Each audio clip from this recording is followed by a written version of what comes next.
Well, I was struck by a few things. First of all, it's horrifying to watch. And to think about this 37-year-old woman drops her kid off at school, not involved in protest activity or anything. You sit on a throne of lies. Seems to be in the wrong place at the wrong time. But at one point, she's waving other cars to come on past, trying to make sure that she's not in the way, although she's been pulled over. Lies. Oh, lies! And then you see her trying to turn away from these officers. He's a liar. The demon is a liar. And the shots fired into the car. The wheels of the car pointed not towards the agent, but away from the agent.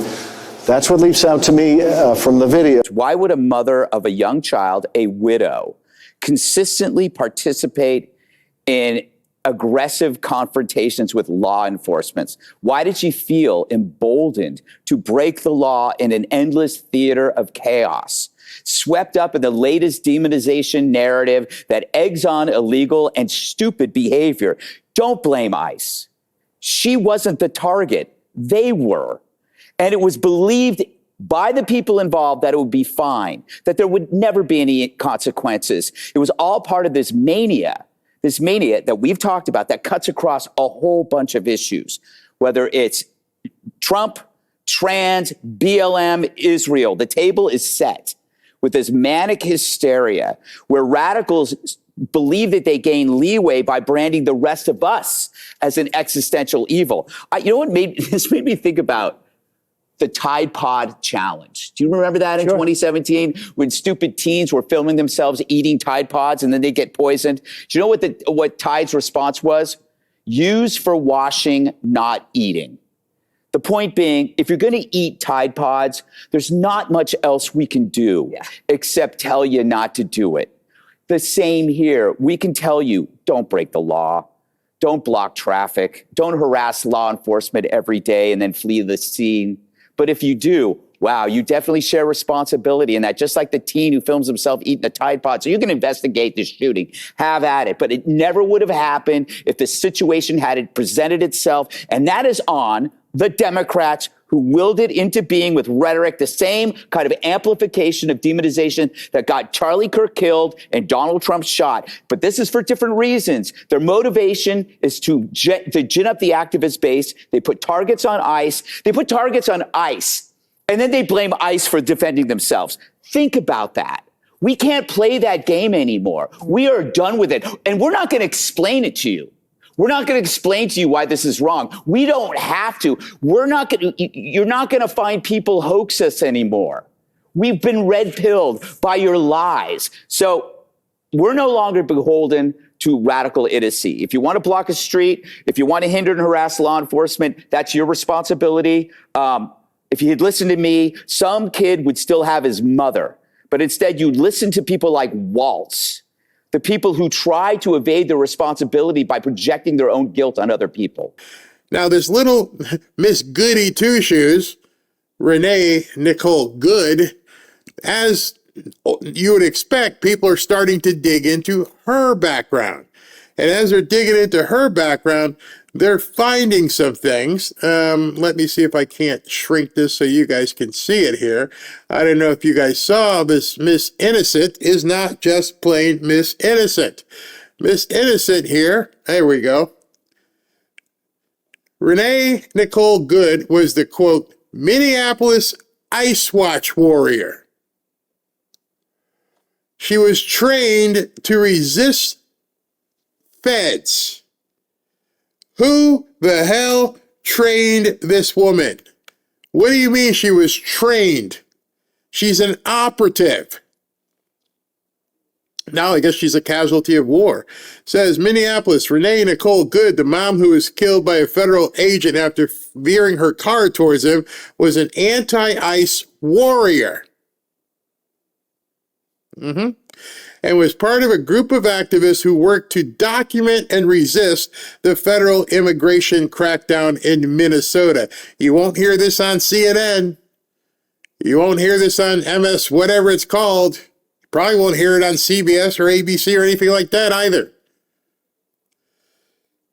Good, who moved to the city last year, linked up with the anti-ICE activists through her 6-year-old son's woke charter school, which boasts that it puts social justice first and prioritizes involving kids in political and social activism. Using your kids, using a 6-year-old and getting them involved in social activism. Definitely not going to be mom of the year. She was a warrior. She died doing what was right, a mother named Liasa says, whose child attends the same school. I knew she was doing the right thing. I watched the video plenty of times, but I also know in my heart the woman she was doing everything right. Good and her wife, Rebecca, were raising the boy together in the mostly working class, activist heavy network of South Minneapolis, which features tree-lined streets and a large number of homes with windows decked out in, wait for it, LGBTQ plus flags or signs depicting George Floyd. So Miss Good is a warrior of sorts, she calls herself. Okay?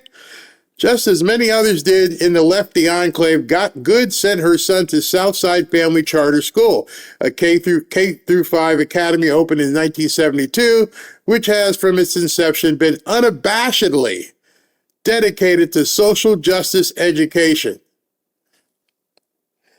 Oh my God, you're ruining the kids.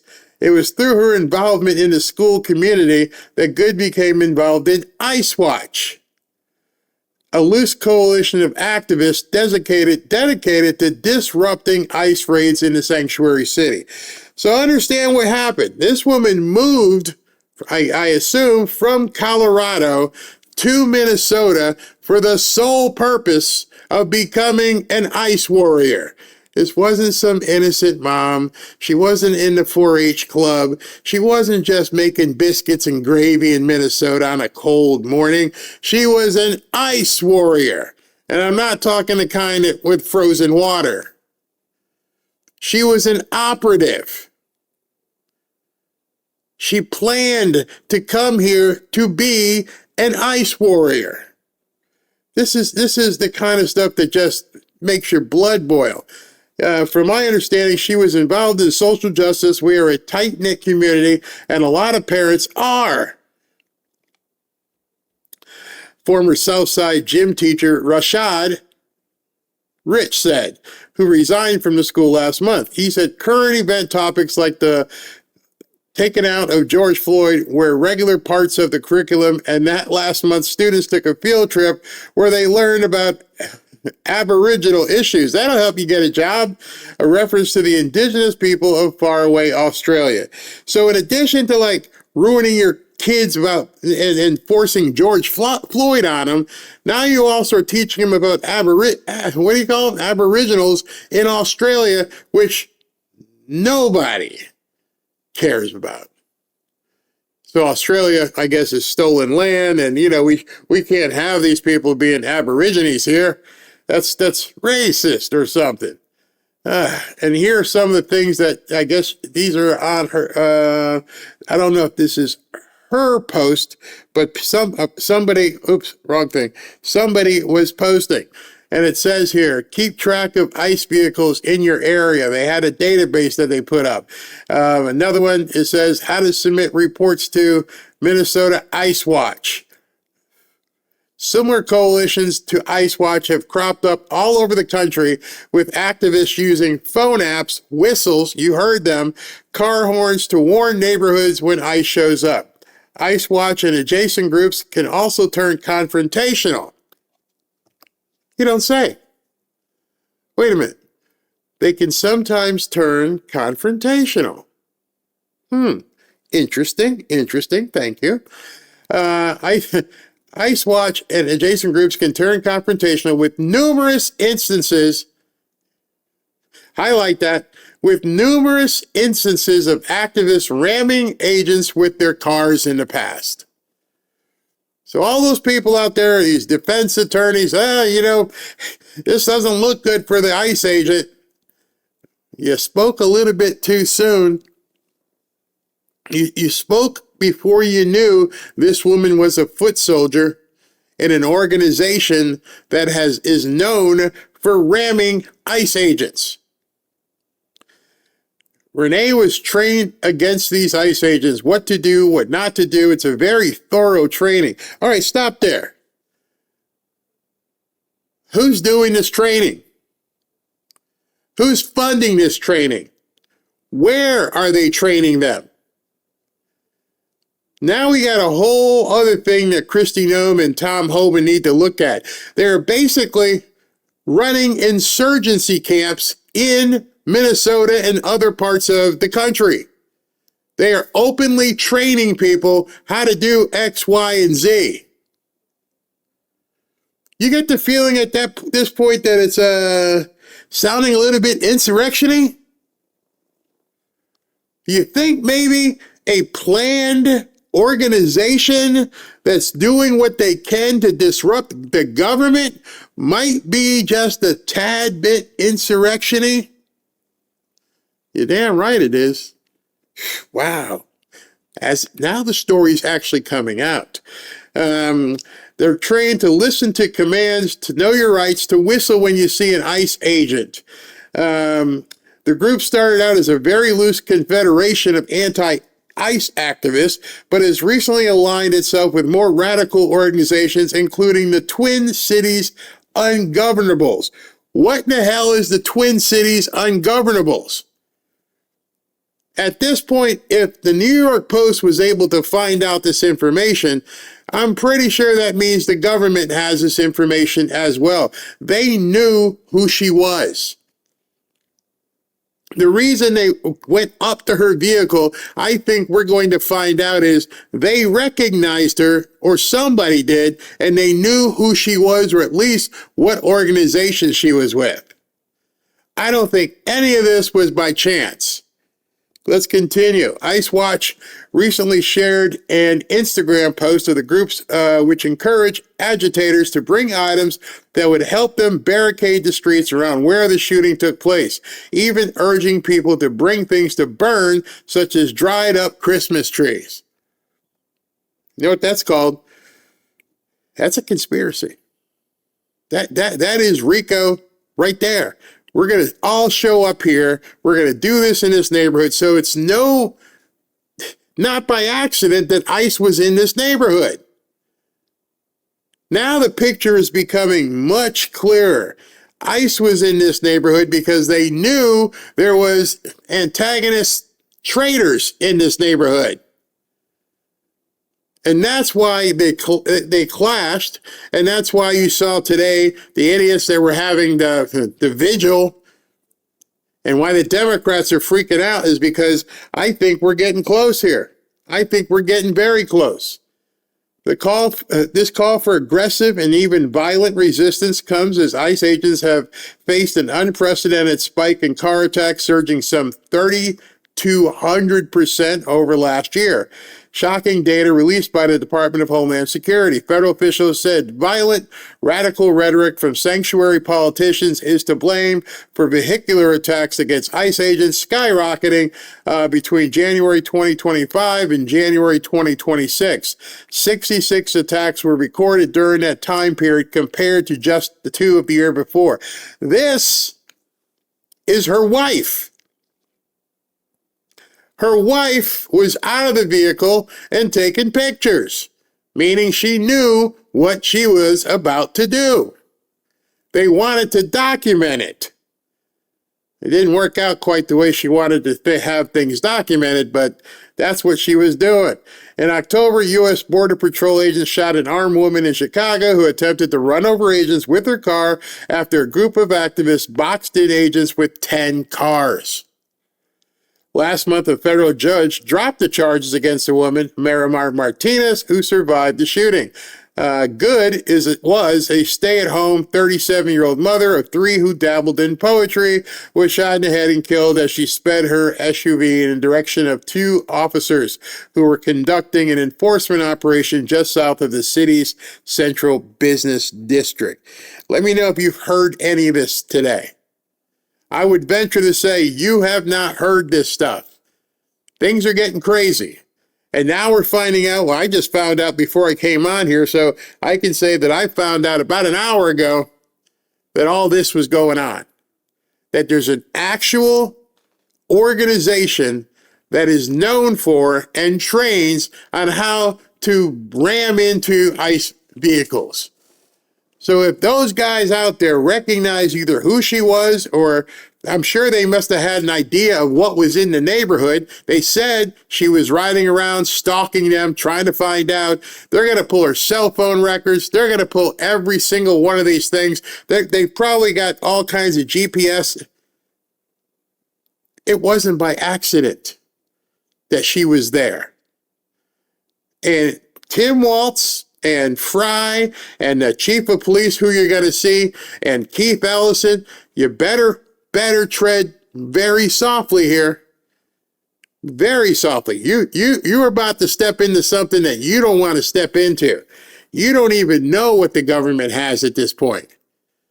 I don't think it's by chance that this article just showed up today in the New York Post.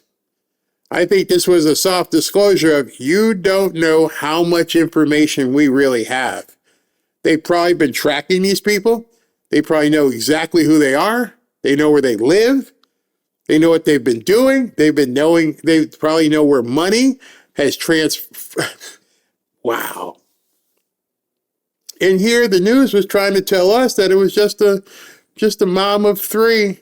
She was just out there, peaceful protesting. There is no peaceful protest, people. These people aren't protesting. They're interfering. They're anarchists. Peaceful protesting would mean just walking up and down the street with your sign. They can't peacefully protest. That's the other part of this. There is no way that these people can peacefully protest. You know why? Because nobody pays attention to peaceful protests. The media would not be out there in full force taking pictures of people just doing loops with signs. It's boring. It doesn't sell. It's not sexy. Okay, so they're walking around with signs. Is that it? Yeah, that's it. They're peacefully protesting. There is no such thing in the Democrat arsenal as a peaceful protest. The reason they do what they do is to get news coverage. You remember when, I don't know, I always like to use movie references, but the movie The Siege, if you haven't seen it, maybe we should show it. The movie The Siege with Bruce Willis, God bless him, and some, people from the other country over there, the intolerant ones, took over a bus. And at one point, I think Denzel Washington and Annette Bening were, trying to figure out, why are they just sitting there? Oh, and then they realized it's not a negotiation. They're waiting for the helicopters. They want the news. They need to show the biggest impact. And then the guy blew up the bus and killed everybody because they wanted you to see. Terrorism doesn't exist if people don't see it. You realize that? Terrorism can't happen unless there's a spectacle. It can't happen in a vacuum. And so what they're doing is trying to drum up media coverage so that they can act the fool. If they truly wanted to peacefully protest, go ahead. Walk up and down the street with your sign. Sing your chants, do your thing, say your mantras, but they're not doing that. They haven't done that for a long time. Everything about these so-called peaceful protests is to be not peaceful. And then have other people cover it by saying they're just being peaceful.